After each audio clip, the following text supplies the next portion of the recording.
My name is Akideinde. I'm the GM Music Services for MTN Group. It's a pleasure to be here, to be with you guys virtually. I wish I could be there in person, but you know how these things go. Um, I've listened to what a lot of the speakers have mentioned, and there's really no need for me to go through that all over again. So basically, I'll share with you my experience. I'll share with you my experience on how I've gotten here, how I've done a few things that are entrepreneurial as well, and hopefully that will help guide you or, through your innovative careers as well.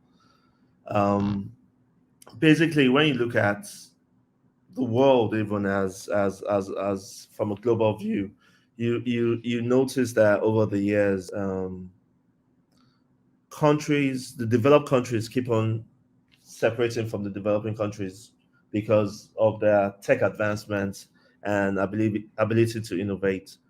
And probably in the 80s and 90s, when you saw countries from USA, Europe, and all that giving that gap, countries from Asia like Japan, China, they use technology to close back that gap, and Nigeria should not be an exception.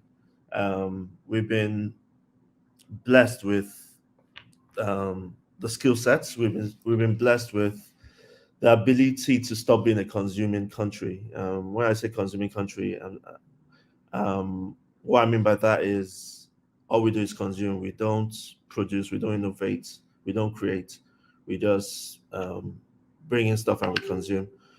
So that phase is changing. One of the things I do at MTN Group is we started a music service called Music Time.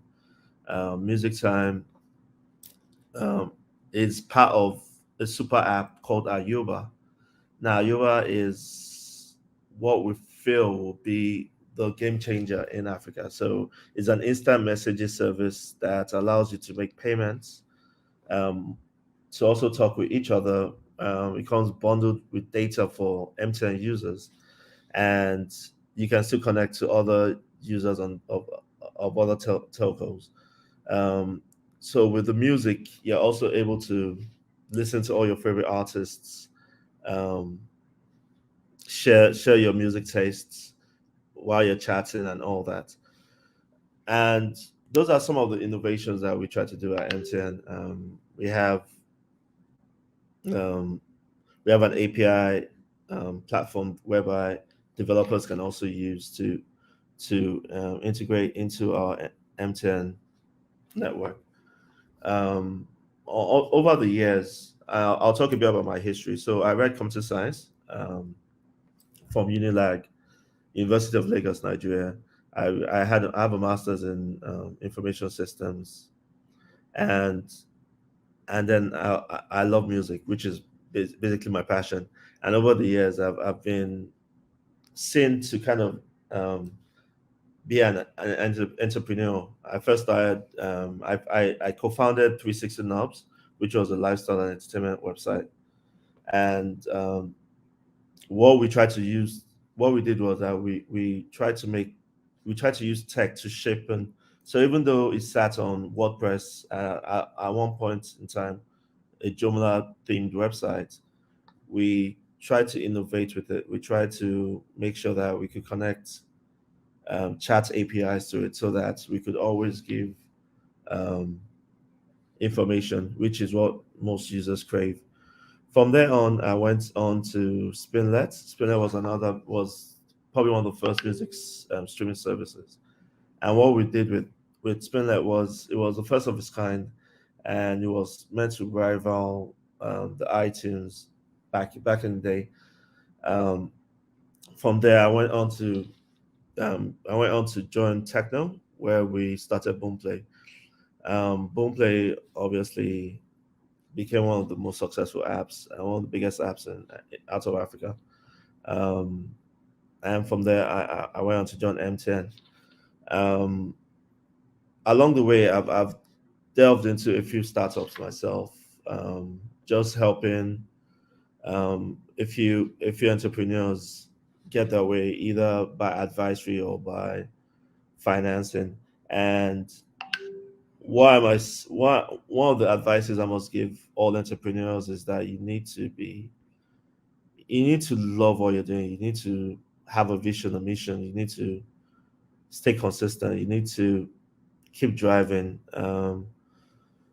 Also, you can. I mean, there's many methodologies you can use to obviously start up. You can decide to first make sure you have your MVP, and then focus on it and make sure that the proof of concept works before you go into all your funding needs, rounds, and all that. But the core things of an entrepreneur is that you should never give up. You should believe and in what you're doing, and you should not be, for lack of a better word, you should be able to test all the time and know when it's also time to quit. So not every um, product or not every startup succeeds. So you have to know that. And with most startups, you have to know when it's time to pull that curtain as well, or you have to know when to pivot. So you might decide to start in you might decide to create a startup whereby you're doing agriculture, and then you find out that that's not working. But based on the data and analysis you pick from your tech and your app on agriculture, you can decide that there's a need for to create something on erosion, and therefore you pivot to erosion, and that becomes the next big thing. So study your data, keep studying your data, keep analyzing it, keep learning. It's better to have a product centered startup whereby the user gives you all the information that helps you improve that product than to have a tech centered startup. So tech is good, but innovation always drives through. Um, one of the more exciting startups. I'm conscious of time. That's why I'm trying to rush through as much as I can.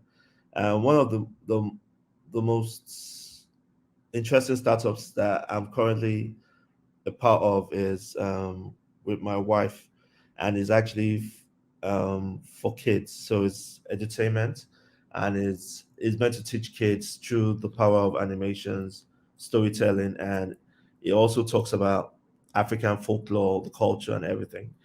And um, it's also interesting using simple tools like even just YouTube.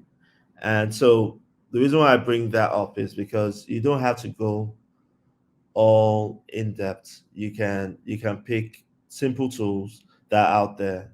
You don't have to reinvent the wheel, and um, just just keep doing what you can do.